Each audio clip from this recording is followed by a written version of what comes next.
نہیں جانتے۔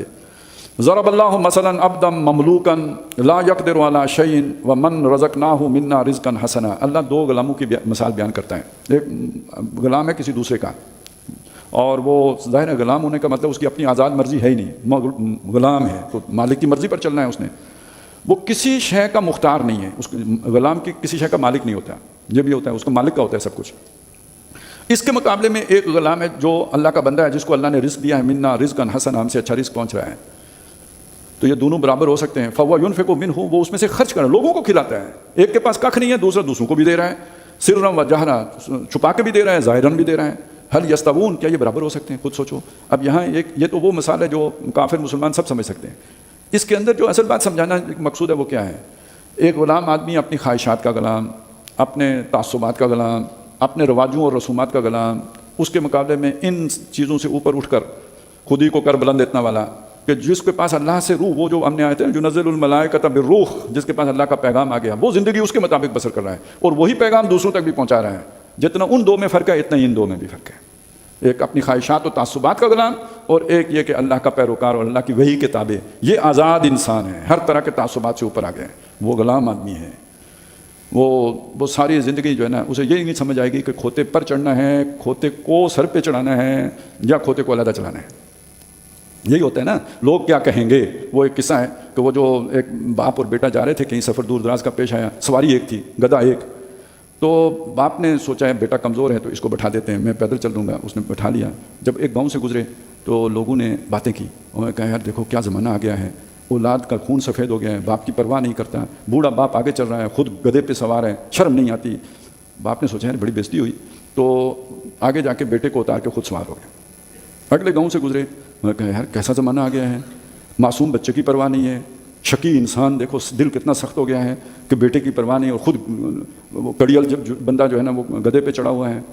اب کیا کریں یار، اس پہ اجماع ہوا کہ دونوں سوار ہو جاتے ہیں۔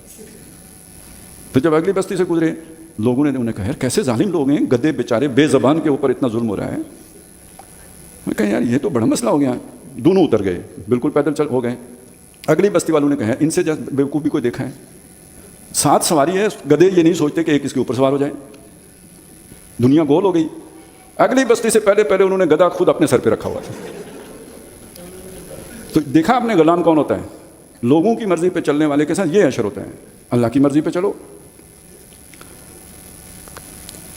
الحمدللہ، اب آپ کو سمجھ آئی نا الحمدللہ کی، اس سے اوپر اٹھ جاؤ، یہ اللہ کا شکر ہے، آزاد ہو گئے، اب آزادی ملی ہے، پہلے غلام تھے آپ۔ بل اکثرهم لا یعلمون، لیکن لوگوں کی اکثریت یہ نہیں سمجھتی، وہ سمجھتے ہیں کہ ہم اس اپنے جو قید خانے میں، اس ڈربے میں جس میں بند ہیں، جس کنویں میں پڑے ہیں، اس میں آزاد ہیں۔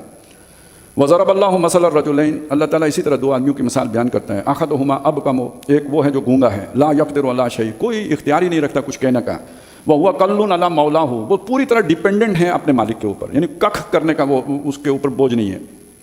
اینما یوجہ لا یاتی بخیر، جہاں کہیں بھی اسے بھیجو تو سیدھا کام کر کے نہیں آنا، مطلب الٹا ہی کچھ کر کے آئے گا، خرابی ہو جائے گا کام۔ حل یستوی، ہوا کیا برابر ہو سکتا ہے وہ، ومن یامر بالعدل، جو خود بھی عدل پر ہو، دوسروں کو بھی عدل و انصاف اور توازن کی بات کرتا ہوں۔ یہ اعتدال دنیا کا سب سے مشکل کام ہے، اس کے لیے تو بڑی پختہ پرسنالٹی چاہیے ہوتی ہے، جو اپنی یعنی جیسے جبلتوں سے آزاد آدمی چاہیے۔ تو یہ کیا یہ 2 برابر ہو سکتے ہیں؟ وہو علی صراط مستقیم، جبکہ وہ سیدھی راہ کے اوپر ہو۔ اب یہ بھی در حقیقت ایک ایسا آدمی کہ جو دنیا کی خواہشات، وہ زین للناس حب الشہوات، ان کا قیدی ہو گیا، تو اب وہ دین کا کوئی کام وہ سیدھا نہیں کر سکے گا، اس میں ضرور کوئی نہ کوئی کجی کرے گا۔ اور یہ صراط مستقیم پر چلنے کے لیے میری دنیا لٹ رہی تھی اور میں خاموش تھا کا جذبہ درکار ہوتا ہے۔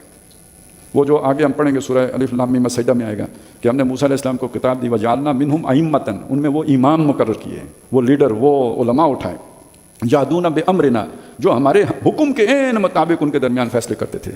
لیکن کب؟ لما صبروا، جب خود صبر کرنے والے تھے۔ خود لالچی بندہ ہو تو وہ تو پھر یہ دیکھے گا نا کہ صاحب ناراض نہ ہو جائیں،